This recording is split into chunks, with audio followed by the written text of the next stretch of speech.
The Nightbeat starts right now. Barricades are up for the fourth night in a row all along the St. Mary's Strip. The goal? To keep bar crowds from parking in and trashing residential streets. Yeah, it's also to conduct a parking study to try and find a more permanent solution there. The night team's John Paul Barajas gives us a look at what those who live there and those who hang out there think about that trial run.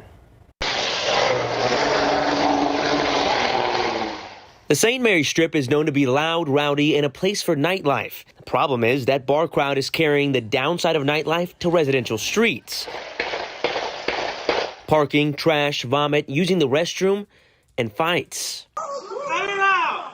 Cut it out! Where by day families are playing, and at night they want to relax in their homes. I mean, you don't want your children being playing in the yard with all this urine on the yard. If you live down the street from all this area, it's kind of what you bought into, and maybe if you've been here for a long time, I'm sorry, it's changed. These issues between bar goers and residents is why SAPD put up barricades on over a dozen streets off the Strip as part of a parking study. The street closures are from Thursday through Sunday, 7 p.m. to 2 a.m. And if you don't want to park in front of your house, I understand that. But where do you want us to park at? Although bar goers aren't happy with the changes, this is a trial run. But how has it fared in its first 3 nights? They were moving, or if they didn't move them, they went around them. We've seen a lot quieter streets. It's been a lot calmer. I think we've seen improvement there, but it pushed out further into the neighborhood. Tobin Hills Community Association President Parker Dixon explained something needs to change. He just won't know what that is until after the study is complete, but adds he is in no way in favor of shutting down the Strip, and neither are its patrons. I think the Strip's only going to grow bigger and it's going to get better, so I hope the city does see this as like a staple. The president of the Tobin Hills Community Association says he doesn't want to make any more requests for things that might help the situation until the parking study here is complete. And as for the barricades, he said whether they'll stay or go, that depends on what SAPD wants to do. When we reached out to them, they didn't clarify if they made a decision on that yet, but they did say they have seen some success so far with the barricades up. On the St. Mary's Strip, John Paul Barajas, KSAT 12 News. We'll be keeping an eye on that one. Thank you, John Paul. A woman facing a murder charge tonight in connection with a shooting from nearly 2 years ago, and police say that woman is actually the stepdaughter of the man who was shot and killed. 28-year-old Julianne Banda is being held at the Bexar County Jail with a bond of $150,000. The case is from a shooting back on April 2020 on Adama near Castroville Road and South General McMullen Drive. The arrest affidavit states a car pulled up next to the stepfather, 49-year-old Carlos Chavez, and someone inside allegedly fired at him. He later died at a hospital. Investigators discovered texts showing Chavez was waiting for Banda to arrive at the home. Phone records also show Banda's phone was headed to that home, and they also discovered the car involved in that shooting had been loaned to Banda. It's a question of which came first, the house fire or the grass fire. That's what Bexar County ESD investigators are trying to determine after a fire in South Bexar County. The fire broke out just after 5:30 this evening on Sand Cliff Drive. That's near 281 and Mogford Road. When crews got there, they found a grass fire and 2 mobile homes fully engulfed. Fire investigators say one of the homes partially collapsed while they were checking for anyone inside, so it's unclear if people were home at the time of the fire. They did rescue 4 cats during their search. 1 firefighter was treated on scene for a heat-related injury. A son who was defending his father during a dispute could be facing charges in connection with a shooting over on the south side, and now one man is in critical condition. That shooting happened just before noon today outside the home on Chamita Drive near Loop 410 and Palo Alto Road. San Antonio police say the homeowner and a longtime friend were fighting there. The son allegedly shot the man in the stomach. He was taken to BAMC. It's unclear right now what that fight was about, but both the homeowner and his son are said to be cooperating with police tonight. San Antonio police say it was as simple as losing control of a vehicle that led a truck to crash into a building on the northwest side. The scene was about 2 p.m.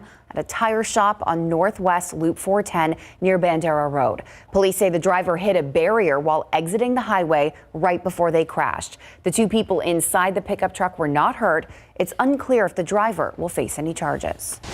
Around Texas tonight, we are learning more information about a fatal shooting up in Dallas. One person is dead, at least 11 others injured, including some people in critical condition. That shooting happened at a Easter-themed trail ride and concert with as many as 2,000 people in attendance. Dallas police say a fight broke out and a person fired a gun into the air, followed by someone else firing into the crowd. One of those shots hitting a 26-year-old man in the head. He was pronounced dead at the scene. The other victims taken to the hospital, including 3 juveniles. The Bernie community mourning the loss of a pastor who recently died in a car crash in Louisiana. 52-year-old Warren Beamer was the pastor at Healing Place Church. Church officials confirming the news today. On Friday, Beamer was heading east on I-10 in West Baton Rouge Parish when he came upon some stopped traffic on the highway. Police say his vehicle didn't come to a stop, though, and crashed into the back of a tractor trailer. The church now planning to host a memorial service for him. It is something you've probably never heard someone say out loud, that they're an abuser. It's a heavy thing to admit, let alone publicize. But I got to meet with a man who believes it's that raw, painful transparency that's going to help fix the tragic domestic violence epidemic here in Bexar County. He tells me the unedited version of his childhood abusive behavior and eventual rehabilitation. The story, part of my series Confronting Domestic Violence, Loving in Fear.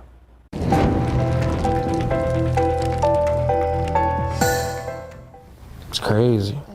Crazy to look back, but to see that, we have to start at the beginning. I grew up as a underprivileged child. I grew up without a mother or a father. At a young age, I had to learn how to survive. Felix Gonzalez stole, fought, even sold drugs to help financially support his 3 younger siblings and got arrested for some of it. I started becoming a womanizer. I started feeling empowered. I started feeling like that I own whatever it may be, as if I was entitled to it or you owe me. In these pictures, he looks like any harmless guy you'd see at the bar, but on the inside and at home, he was angry. Did you realize at the time that you were an abusive person? Oh, not at all.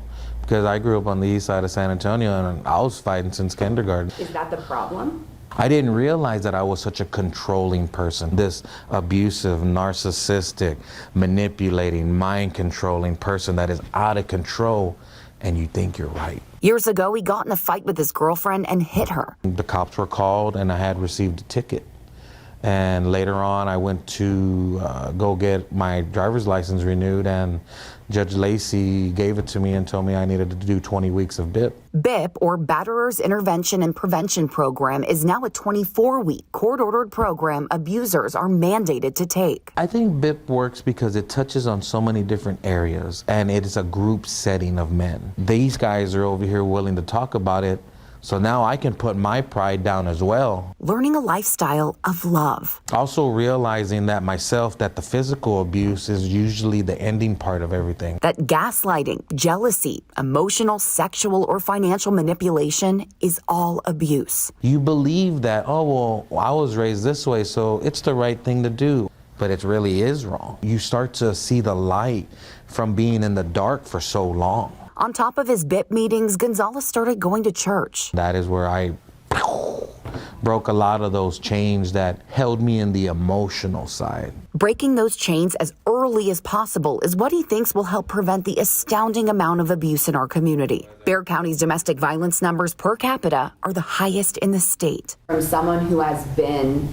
on the other side of this, what do we need to be doing to stop that? Helping one another, speaking to one another, opening up to one another. He tells his story without shame and without excuses to show that change is hard, but it is possible. There's times that you want to go back to your ways. There's times where you want to revert back, but you understand now the pain and anger it caused, and you don't want to do that. Especially. It's tough. Gonzalez now in a healthy and loving relationship that he appreciates every day. I told her, you have gotten the best version of Felix ever in his life. BIP is run by Bexar County's Family Violence Prevention Services. People who graduate from the program are given a full year afterwards to go back for free. Gonzalez did take advantage of that to continue honing that healthy lifestyle of his and to help others. He says if you are ready for change, reach out. Contact Family Violence Prevention Services and ask about BIP or head to KSAT.com for a link to their website. Powerful program. Thank you, Courtney. A new flight route is coming to San Antonio. It is a direct flight from here to Oklahoma City, operated by Southwest Airlines. The San Antonio Aviation Department made that announcement today. The aircraft with 143 seats will operate every day except Sundays, 6 times a week. Currently, Southwest Airlines has nonstop flights to 37 destinations from San Antonio International Airport. For a list of all of those, or for more information on this new route, just head over to KSAT.com. Alrighty, we are wrapping up the weekend with a look outside with live cam in downtown. Looks beautiful out there. It's been a really comfortable evening. Temperatures in the 70s, low humidity for now, and a pretty steady breeze. Hope you're able to enjoy some time this evening. It's really great out there. Today's almanac shows that we started off 59 degrees up to 86 this afternoon. That's almost 10 degrees above average for this time of year. So another warm day. And again, right now we're in the mid 70s, partly cloudy skies, a few high thin clouds rolled in from the west, but that's all we've got out there for now. And we've still got a good breeze going, southeast winds 16 miles per hour at the airport. We do have a chance of rain in the forecast tomorrow. It is nothing that's going to help us out with the drought, unfortunately, so don't get too excited in that regard. But it could have an effect on the river parade tomorrow evening. I'll walk you through that. We've also got a very hot day coming up on Tuesday and the return of a couple of days with elevated fire danger later this week. Good bit to talk about. I'll have your full forecast coming up in just a bit. It's another case of police body cam footage being closely examined to determine if a fatal shooting was justified, the moments leading up to that traffic stop. Plus, they might be miles away from their home, but they still need an education. We give you a look at Ukrainian refugee children and how they're managing school during a time of war. And back here at home, the weekend of the first full weekend of Fiesta, with all the events back in action after nearly 2 years off. We get an up close and personal look at how your family can have fun this year at Fiesta. Ukraine's President Volodymyr Zelensky says his country is being destroyed and its people exterminated, while Russian forces now focusing on the south and east of that country. Destruction left behind in Ukraine's third biggest city and main port, Odessa. This comes after it was hit today by several strikes. The city's mayor says hundreds have been buried in a mass grave. President Zelensky accusing Russia now of committing genocide. We are the citizens of Ukraine. We have more than 100 nationalities. This is about the destruction and extermination of all these nationalities. Secretary of State Antony Blinken called the images a punch to the gut, but stopped short of calling it genocide. Ukraine's defense minister believes Russia will have to answer for its actions. Well, San Antonio's biggest party is an annual tradition and often a family affair. But as every parent knows, big events with your kids don't always go smoothly. No, they don't. So Garrett Berger got some advice from the experts, parents, about the best ways to ensure a successful and memorable Fiesta with your kids this year. At St. Gregory the Great, the sounds of Fiesta were in the air. Music, laughter, and parents calling for their kids. Lucas! Lucas! John and Elaine Hernandez came to Fiesta de la Familia with their 4 kids and other family. Coming out with big family, it's easier to keep track of everybody. Everybody watches everybody. Fiesta with the family can be a lot of fun, but it can cost a lot too. 50, please. As you shell out for everything from funnel cake to rides, multiple times over. I'm counting off their inheritance. No.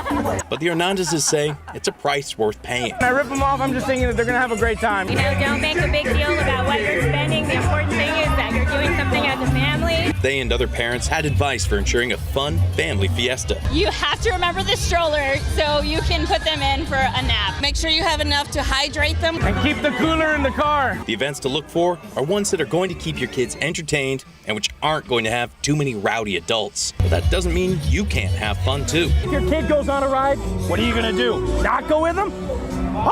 I mean, listen to those screams of terror. Which are totally a kid's. I'm Garrett Berger. KSAT 12 News.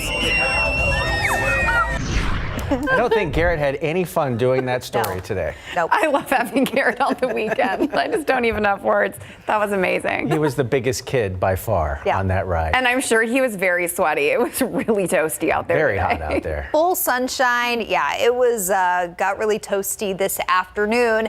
And we have an even hotter day coming up. Not tomorrow, but Tuesday. Check out your week at a glance here. We've got a good bit going on, especially through Wednesday, Thursday. So tomorrow, chance of rain. Details on that coming right up.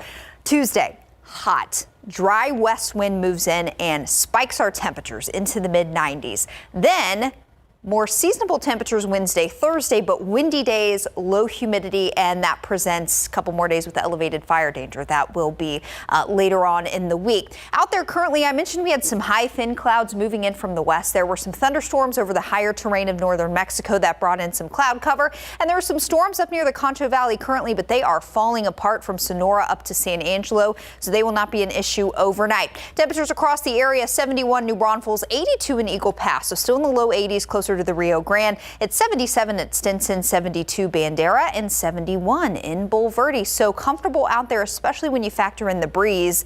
It's still kicking out there. Southeast winds about 10 to 20 miles per hour, and that's made things really comfortable this evening. Our dew point numbers, they're not bad, but they're starting to inch up. We've got more folks in the low 60s, so that's starting to feel a bit more muggy. And these dew point numbers are going to continue to rise overnight, such that by early tomorrow morning, it's going to feel pretty humid out there. So overnight, even though we've got pretty clear skies now, low clouds fill back in. So here's how things start in the morning. Mild, temperatures only in the mid 60s, muggy. Overcast, some patchy drizzle, and even some spotty light rain showers will be possible through the morning drive. It's nothing that's going to be too heavy that I think we're going to have a ton of issues on the roadways, but you may need just a few extra minutes because we could have some damp streets here or there. This chance of light rain will continue through midday. So something I really want to stress here, it's not going to be raining all day tomorrow, but essentially anytime you pull out your phone, open that KSAT Weather Authority app and check radar, you're going to see these green specks here indicating some isolated light shower activity. The chance continues through the afternoon and even through 7 p.m. I stopped Futurecast here because that is the start of the Texas Cavaliers River Parade. So yes, we will have a chance of some spotty light rain through the parade. But the good news here, no concern for severe weather during the parade, just a chance of some light rain here and there. And it's also not going to be crazy hot. Remember, it was in June last year, but it was very hot and humid last year. So with the added cloud cover, it won't be crazy hot. So I think we can all agree that that is a good thing. So picking Futurecast back up at 7 p.m., couple spotty showers possible. Then we get into the overnight hours. And I think this is where we could see some rumbles of thunder overnight, depending on how storms behave elsewhere across Texas. So there will be a higher threat of severe storms central and north Texas. So depending on what happens there, depending on what happens out over northern Mexico late tomorrow evening, we could see some showers or some storms try to rumble through overnight through the pre-dawn hours of Tuesday morning. But it could also play out just the way our atmosphere is stacked that we don't see anything overnight. So Monday night storm chance is conditional, but again, we expect that to come after the river parade. This is all because of a storm system that will be moving in from the west. Unfortunately, this is going to put all the heavy rain way to our north and east, such that any rain tomorrow night, y'all, it's hardly going to add up to anything because it's going to be very light, less than 1/10 of an inch of rain. So this is not a drought buster, and tomorrow will not be a washout, but we've got to carry a chance of some light isolated rain essentially through the day. But again, with the clouds and the rain chance, it won't be as hot tomorrow. 82. Tuesday, temperatures shoot up. I'll talk more about why that's going to happen and the elevated fire danger Wednesday and Thursday coming up next half hour, guys. Tuesday, a little close to the century mark this early. Oof, I know. Yikes. Not thrilled about it. Well, thanks, Katie. We'll be right back. This Fiesta Flashback is powered by the Silverado and your local San Antonio area Chevy dealers. Welcome, friends, to a cataclysm a half century in the making. It's raucous, hilarious, and during Fiesta, tickets for this locally produced show go fast. And year after year, audiences keep coming back for more. Coronation is essentially a spoof on the coronation. It's a spectacle like a Broadway theater with no talent. We make a satire of various local, state, regional, or national events. This night of nonsense dates back to the 1950s and a local theater director named Joe Salick. While attending an actual coronation ceremony, he found he couldn't stop laughing. So in 1951, he staged a parody event at the Arneson River Theater as part of the night in Old San Antonio. The show continued annually until tragedy struck in 1964. A performer's diaper fell off during a skit, and it must have been bad because the event wasn't held again until 1979. Then in 1982, local artists and designers fully revived the celebration. Now, under the reign of King Anchovy, it's grown into a must-see Fiesta event and one of Texas's longest-running LGBTQ+ celebrations. The shorthanded Spurs hosting the Portland Trailblazers for the. What is their magic number now to clinch a play in the position? Sorry, there was something in my ear there. Let's check in with Greg Simmons to explain all of this. That was very interesting. I don't know who was having the conversation, but it wasn't in this room. It's not in here. But we heard it both, right? We're not crazy, right? It's not in my head. Okay, Manu Ginobili gets a call to the Hall. Which one of his 4 championships stand out to him? Coming up tonight on a brand new edition of Instant Replay. You know, we went into halftime, we was all kind of like disappointed. You know, we were playing terrible offensively and defensively, and we know we had to pick it up, honestly. They sure did. It's hard to beat any team twice in just 3 days. That's exactly what faces Spurs tonight when they hosted the Portland Trailblazers after blowing them out Friday night. But they had to do it without both DeJounte Murray and Jakob Poeltl. What is their magic number to clinch the play-in position in the Western Conference tonight? You will find out. Yeah, before it was all rumors, and the moment that you get the confirmation is quite special. As I said a few minutes ago, is something you never expect. There you go. Manu Ginobili gets a call to the Hall, the Naismith Basketball Hall of Fame, and as a result, held a press conference this weekend here in San Antonio. What was his favorite of his 4 NBA championships, and why did his family decide to stay in San Antonio after retiring from the game in 2018? Tonight, Manu will share that and more. The Valero Texas Open Championship after the final round was held today at the JW Marriott TPC Resort Course. We have the highlights and a word with the new champion. Upgrades to the Wolf to welcome home the missions from spring training, and who wins the NCAA Tournament Championship tonight? You decide. Instant Replay is live, and it's right after the Nightbeat. And now maybe some more conversations from somebody in our ear. We'll find out. Well, good. No. Thanks, Greg. Thanks. We'll see you right after this.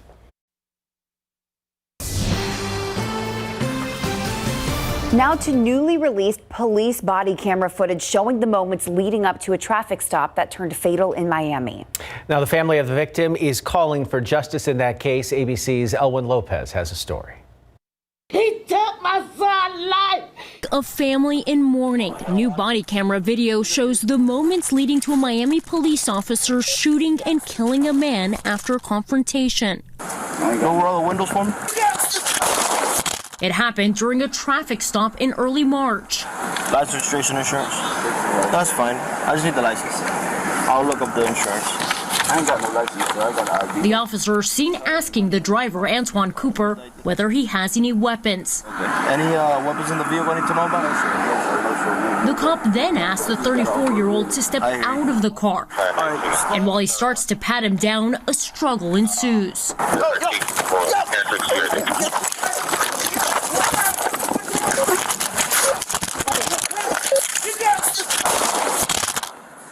Shots fired, shots fired. The officers became aware that one of the individuals in the vehicle was armed. A struggle ensued. One of the officers discharged his firearm. Police releasing this photo showing a gun they say was at the scene. If you only go by the pieces of the video that has been released to the public, you don't see a justification to use deadly force.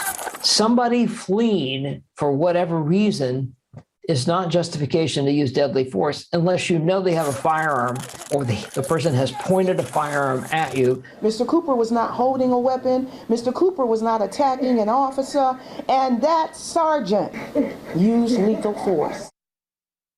The officer involved is on leave while the investigation into the shooting continues. The family is planning to file a wrongful death lawsuit.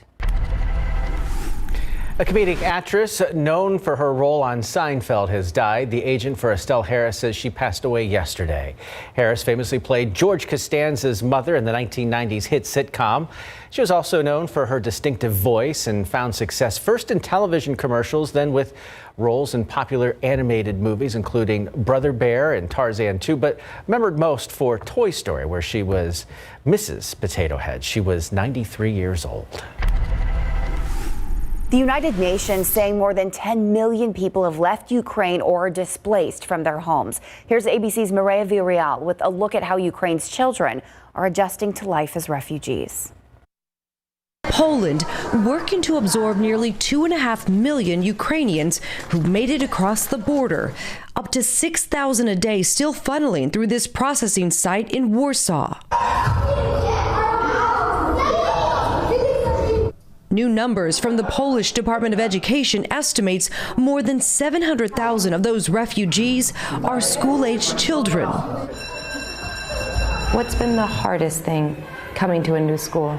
To be friends with others, because I don't know how they are talking to each other, and I don't know their jokes or something like that. 13-year-old Anastasia's father is fighting in Ukraine. School has become her safe space. But here it's no one asked me about the war. No one said nothing about it. New data shows at least 75,000 students have enrolled in Polish schools so far. For now, that's just over 10% of those eligible, meaning more will likely enroll soon. Anastasia and 3 more Ukrainian transplants now attend this school in Warsaw. What do they like best about this school? What people don't hate us. Yeah, they welcome us very warm. To help these kids settle in, the school hired Tatiana Turkolovich as a teacher's aide.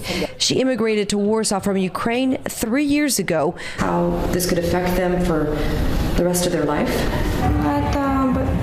Это большая психическая травма для детей, но я надеюсь, что они забудут это все, потому что надо как-то продолжать жить. It's a life lesson most of these schools aren't equipped to teach. Mireya Villarreal in Warsaw, Poland for ABC News. Emergency funds are being set aside from countries showing support for the education of Ukrainian children.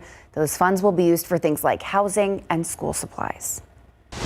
Consumer news tonight. Southwest Airlines letting customers rebook flights this weekend after a, quote, planned system outage.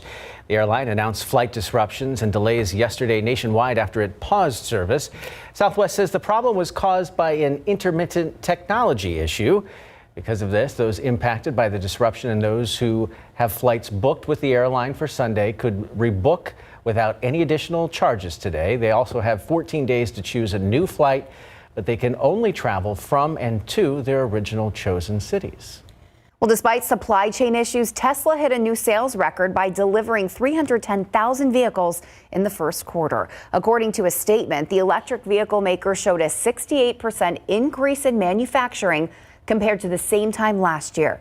The global computer chip shortage has created issues for nearly all automakers, but Tesla seems to be handling the shortage better than its competitors. Last year, the company delivered a record 936,000 vehicles, an impressive 87% increase over its 2020 numbers. Spring always a good time to do some deep cleaning, including maybe the carpets. They take a beating from the muddy paws and kids' shoes and, of course, all those coffee spills. Vacuuming doesn't always cut it, so 12 at your side's Marilyn Moore shows us which carpet cleaners work the best. It's a dog's life. Midnight loves lounging on the rugs, the carpets, and sofa. But doggy cleanup can be a challenge. He has a pretty sensitive stomach, so he has vomiting episodes from time to time. Weekly vacuuming isn't usually enough in homes with kids and pets. That's where a carpet cleaner comes in. But which one? Consumer Reports tested 20 machines and found big differences in price and performance. It was a dirty job. First red clay, then water and a roller to embed that mess before it dried overnight. We have the cleaners make 8 cleaning passes over the carpet, then 8 passes to suck the solution out. The results? The Hoover Power Dash Pet for about $100 is a best buy. It did a very good job removing the moisture, so less dry time. Want to spot clean area rugs and upholstery? Consumer Reports tested 2 portables made by Bissell, the Little Green Portable Carpet Cleaner and the Little Green Pro Heat version, which includes a stairs tool. They compared the machines to 2 Resolve fabric cleaning sprays. Testers spot clean stains on chairs, carpet, and car upholstery and use them on 8 tough stains. In the end, both Bissell models did a better job than the Resolve sprays. But keep in mind that in many cases, a clean spot will stand out if you don't clean the entire surface, and these machines made it easier to do that. So if you have pets, one of these helpers may be your new best friend. Marilyn Moritz, KSAT 12 News. Another look outside with Live Cam tonight. Hope you had a great weekend. A ton of sunshine made both days quite warm. High temperatures today were running about 10 degrees above average, 86 in San Antonio, but we had some low to mid 90s down to the south and to the west this afternoon. 95 the high in Cotulla, 94 Laredo, and 93 in Del Rio. So tomorrow not as hot, but look at Tuesday. Oh boy, a lot more folks in the 90s. I'll tell you why it's going to get this hot on Tuesday. Coming up in the full forecast, that'll be along in just a bit. Stay with us. We'll be right back. Well, it's a sure sign of spring, the pollen around, and of course the cherry blossoms in Washington. The latter I like better. For more than a century, Japan's gift to America's capital city has drawn admirers to the tidal basin, eager to get a breathtaking taste of the new season. ABC's Kenneth Moten tells us about the more than 110 years that we've been doing this. Those iconic and beautiful cherry blossoms decorating Washington, D.C.'s tidal basin and attracting tens of millions of people from around the world. It only happens once a year, and just walking through it just feels so magical. 110 years ago, the mayor of Tokyo, Japan, gifted more than 3,000 cherry blossom trees to the U.S.'s capital. We signed the Treaty of Peace and Amity. These trees have become a living symbol of friendship between Japan and the United States, and even become an iconic part of spring Washington, D.C. The scenic backdrop, We just got engaged. perfect for special moments. Cherry blossoms. Yeah, cherry blossoms are great. Beautiful. We just celebrated our 2-year anniversary. The spokesman for the Japanese embassy in the U.S. moved by the massive and diverse crowds. I felt a sense of unity because everyone was enjoying the same thing. But that great feeling was only possible because we here are living in peace. The annual Cherry Blossom Festival even more significant after 2 years of pandemic cancellations. We couldn't access to these areas. But now the people are back and the tradition continues. These vibrant cherry blossoms only last for about 2 weeks, yet they're a symbolic gift that keeps on giving. A reminder of fleeting nature of life, but at the same time they convey a sense of renewal. Kenneth Moten, ABC News, Washington. So today was one of those toasty temperatures that we're going to be seeing, but at least we got a little rain possible. A little bit. And I'll just say what's annoying about tomorrow's rain chance is that it's all going to be so light that it's in a lot of spots going to add up to around or less than 1/10 of an inch of rain. And that's just not going to cut it in terms of the drought situation. So tomorrow's rain chance, really nothing to get too excited about. And then Tuesday, this is what we're looking at Tuesday afternoon. Yes, this will be unseasonably hot for this time of year. And here's the reason why. On Tuesday, beyond our rain chance, we'll clear out sunny skies and the dry line will move in from West Texas. And with this westerly dry wind, our dew points are going to tank. And when the air gets this dry, that helps temperatures to minimize at night and then maximize in the afternoon. So that's why it will be so unseasonably hot on Tuesday. And here's where our dew points really start to fall off Tuesday. And we'll also have very dry air in place for the remainder of the week. That's good news for Battle of Flowers on Friday and Flambeau. On Saturday, it'll be quite comfortable. But Wednesday and Thursday, it will also be windy along with the low humidity. So those are our 2 days to watch later this week for elevated fire danger concerns to return. So just kind of keep that in the back of your mind. Currently, as we approach 11 o'clock, 77 in Hondo, 82 in Del Rio. So it is still quite warm in some spots, but with the breeze, it doesn't feel too bad. 71 Canyon Lake, 70 in Comfort there. Overnight, our temperatures don't fall very much. After midnight, humidity will start to ramp up. Cloud cover will build back in, so it's overcast by early tomorrow morning. That doesn't allow us to cool off very much overnight. So we start off mild and muggy in the morning, and first thing in the morning, some patchy drizzle and some light rain will be possible.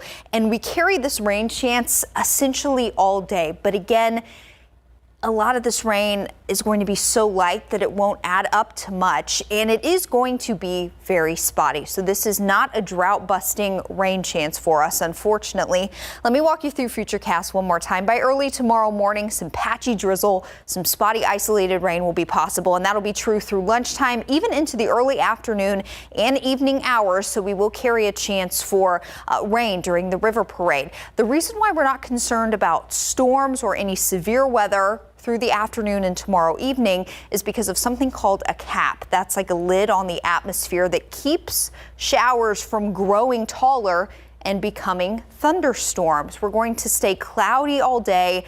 That'll keep us from getting too warm, and that's where that kind of cap comes into play. Now, elsewhere across Texas, places like Waco, Central Texas, North Texas, the Metroplex, their cap is going to be broken by the afternoon. So that's why they have the better chance to see more severe weather as we get into tomorrow evening and tomorrow night. So that's why the severe weather risk is higher. They're looking at numerous severe storms possible toward the Metroplex and then into parts of East Texas. Meanwhile, here in South Texas, we do have an isolated storm chance, but that's likely to come during the overnight hours. So we get through tomorrow evening with just some spotty light rain. The cap stays in place, and it could stay in place all the way through the overnight hours. But just depending on how storms elsewhere across Texas behave tomorrow evening, we could have some showers and maybe a few rumbles of thunder try to sweep through overnight. You can see coverage is going to be very low, but it's not out of the question that we have a couple of overnight thunder showers as we get into early Tuesday morning.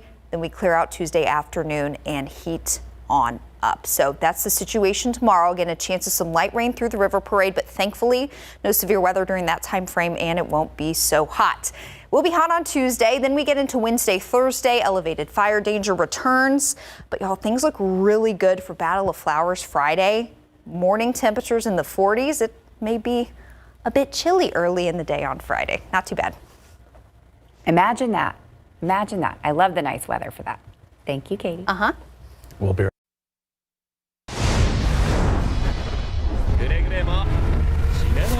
Jujutsu Kaisen 0 made the top 5 for a third straight weekend, taking in $2 million.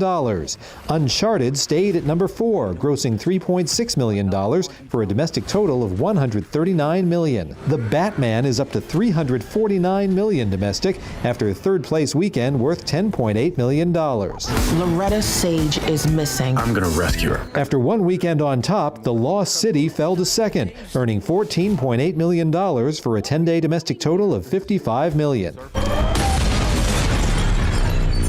Morbius easily topped the chart in its debut weekend. The comic book flick about the living vampire opened with $39.1 million. In Hollywood, I'm David Daniel. Both the Lakers and Pelicans playing today. Does the outcome of their games help or hurt our Spurs' chances of making the play-in tournament? And the Final Four of March Madness is down to the final 2 for tomorrow's College Basketball National Championship. With more on Instant Replay tonight, let's head to Greg Simmons. We have a very packed night tonight because this has been a big sports weekend, and San Antonio FC loses their first match of the season coming up tonight on a brand new edition of Instant Replay. Hustle through our mistakes, okay, and get some of those back. The 4-on-3s, the 2-on-1s, how can we disrupt, okay, until our teammates get back? The Lakers and Pelicans both played today. Does the outcome of their games affect the Spurs' chances of making the play-in tournament? Tonight we will show you. And the Final Four is down to the final 2 to decide who wins the NCAA National Championship. We'll get you ready for the big game tomorrow. Louisville City, time in Orlando and Cincinnati as well. This header on net and big save early. San Antonio FC put up a good fight against Phoenix Rising FC, but still dropped their first game of the season despite a spectacular performance by goalkeeper Jordan Farr, stepping in for the retired Christian Bonilla with 6 big saves. And some major renovations are made to the Wolf Stadium to welcome back our San Antonio Missions before their home opener next week. We'll tell you what they are tonight. And all that plus, the Spurs are back at it tonight, hosting the Blazers for the second time in 3 days. And does Tiger stage his comeback at the Masters? The sports guys are back tonight. Instant replay is live, and it is next. Let's hope so. I'd like to see him come back. Walking up there with his mini-me. Yeah, the future's exactly, coming Charlie. right at us, Yes, isn't it? right. Thanks, Greg. We'll be right back. We're all out of time. Good night. And all news.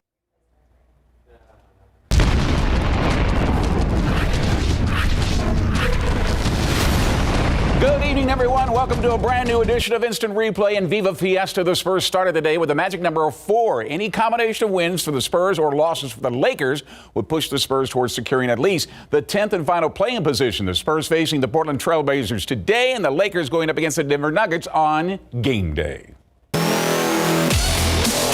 No DeJounte Murray, no Jakob Poeltl, both getting the rest, but still hoping to sweep the season series against the Blazers tonight. Blazers went on a 15-0 run after the Spurs made the opening bucket, but Josh Richardson ties it at 23 after missing the 3. The runner in the paint, then Lonnie Walker makes the 3. It's a 12-0 run, and the Spurs lead 26-23 after 1. Second quarter now, Portland regains a lead, but Keldon Johnson doing what he can to keep his team in it. The monster jam here, got 17 by halftime, but Ben McLemore ended the quarter on an 8-0 run by himself. He had 11 off the Blazers bench at the half and led 56-48 over the Spurs. Third quarter now, Spurs come back. Jones ties it at 58 all with this basket. Then Keldon with the 3 ball, and the Spurs lead goes up to 8. Later in the third, Keita Bates Diop slams it home. He had back-to-back baskets, and the Spurs lead by 10, 82-72 after 3. Fourth quarter now, Johnson spots up for another 3. He had 6 3-pointers, a game-high 28 points. Zach Collins working down low for 2 of his 18. 8 of those were in the fourth quarter. He also added 13 rebounds, his first career double-double. Spurs lead would blow up to 21 points. And here is your final score, 113-92. San Antonio's now 33-45. Very good second half. First half, focus just wasn't there. And I thought that the Trailblazers, they played hard, physical in the win for all 48 minutes. And luckily, we woke up at halftime and came out in the second half and did a good job defensively, board-wise. We had to roll with the punches and adjust and keep going. And I feel like, it was a little shaky at first, but, we found our stride at the right time and, made it work. They came out and they played well. They hit us in the mouth first and went into half with the lead. And, we had to respond in the second half. And luckily we came out and we had a really good defensive half. And that was the difference. All right, Manu Ginobili is going to the Naismith Basketball Hall of Fame as a first-time ballot inductee. The official announcement was made Saturday at the Final Four in New Orleans, and shortly thereafter, Manu held a press conference here in San Antonio at the AT&T Center. After 16 seasons with the Silver and Black and resulted in 4 NBA championships, Manu was asked which one of those stood out for him. His answer, 2, 2014 and 2005. After 13, I may have thought that it was not going to happen again. I was very hurt. I was devastated, I was disappointed, and having come back with mostly the same team, redeem ourselves and play in such a beautiful way and being part of something that still watch highlights and I get emotional. Then 05 for me was very important. It was my moment of really changing my mindset in the sense that I made it. It's when I realized that year that I belonged, that I was going to do good, that I internally started to feel different, right? I started to walk straighter and looking everybody on the eyes and not feeling like an outsider as before I was. Manu, who also said winning the gold medal for his home country of Argentina was another one of those times in his international basketball career that he believes is a standout moment for him. But why did he decide to remain in San Antonio after his retirement in 2018? We lived here 16 years. My kids were born here. Their school is great. They have their friends. My wife and me, we have our families too. So, of course, as soon as I retired, we started to spend more time in Argentina. But after so many years, basically all my adulthood in here, we thought that the best for the family was to just stick around. Manu also wanted to thank Spurs fans for cheering him on that helped him gain the confidence he needed to perform at a Hall of Fame level. Ginobili will be officially inducted into the Naismith Basketball Hall of Fame with former Spur George Karl this September.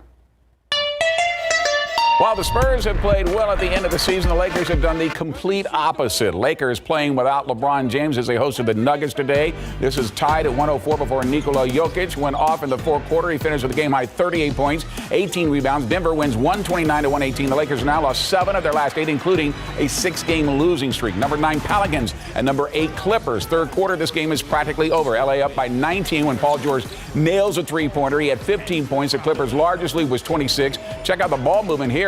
Ball ends up with Marcus Morris, who led the game with 22 points. Clippers win big, 119-100. So let's take a look at the Western Conference standings as we go through them. Phoenix is on top right now, followed by Memphis, Golden State, and Dallas. Second half of the top 8 that are guaranteed playoff positions, except number 8, are Denver, Utah, 7, Minnesota, and 8 Clippers. I should say also 7, too, would be part of that play-in. And then you look at the critical point for the San Antonio Spurs as you change over to New Orleans, San Antonio, and the Lakers. Look at this. With New Orleans loss and the Lakers loss, the Spurs are now within a game with the number 9 position, and the magic number right now for the Spurs to actually secure the 10th and final playoff position is 2. That's either 2 wins by the Spurs or 2 losses by the Lakers, or a combination of both. Let's take a look at the Spurs schedule as it runs out this week. They've actually set times for the last 2 games now. They'll take on at Denver on Tuesday, then at Minnesota, and then that'll be on Thursday. Golden State will be at home. That'll be the final home game Saturday. That game is now set for 7:30 at the AT&T Center. And then on the road, their final game of the regular season Sunday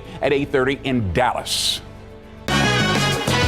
This year's national championship will feature the number 8 seed North Carolina Tar Heels against top-seeded Kansas Jayhawks. The Tar Heels sent Duke head coach Mike Krzyzewski into retirement with a dramatic 81-77 victory over the Blue Devils, while the Jayhawks punched their ticket to the title game with a convincing 81-65 win over Villanova. Kansas is looking for their second title under head coach Bill Self, while North Carolina is looking for their first title since 2017.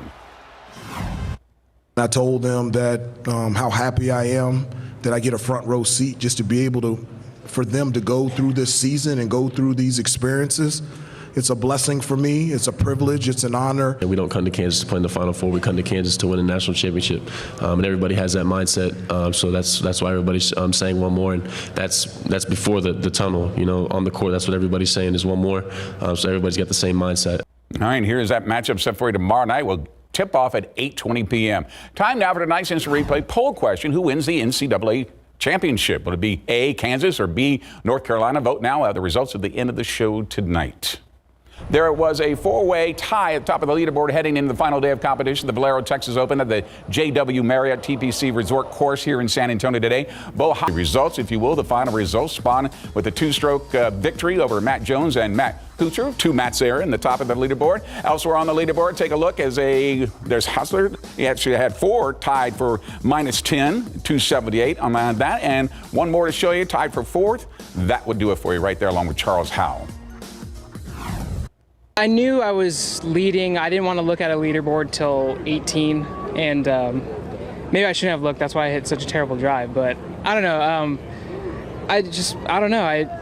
I didn't really think about the results and what could happen if I finished this off. Like, I just tried to stay in the present and just hit the best quality shots I could. It's definitely career changing for sure, and I'm super excited for next week. But I want to enjoy this right now. Swan takes home a check for $1.5 million, and Valero is providing travel accommodations to Augusta for Swan and his family for the Masters. We are just getting started here on this edition of Instant Replay. There's a lot more show to come for you tonight. Up next. You know, this is the 29th year that we've been in Nelson Wolff Stadium, so you know, you always want to see new things taking place. The Missions are going digital when it comes to a new scoreboard in right field. We'll tell you more as your 2022 Missions arrive tomorrow. San Antonio FC were dealt their first loss of the season as they deal with various injuries. Who wins the championship game in the NCAA tournament tomorrow night? What is the Spurs' magic number as the postseason approaches? And will Tiger Woods actually play at the Masters this week? The sports guys decide. But before we go to break, just a reminder that DAZN and Ryan Garcia are coming to San Antonio this week to fight in the Alamo Dome. There'll be a public workout Wednesday at 1 p.m. at the Tobin Center. You can get your fight preview on the instant replay page at KSAT.com, and we'll be right back.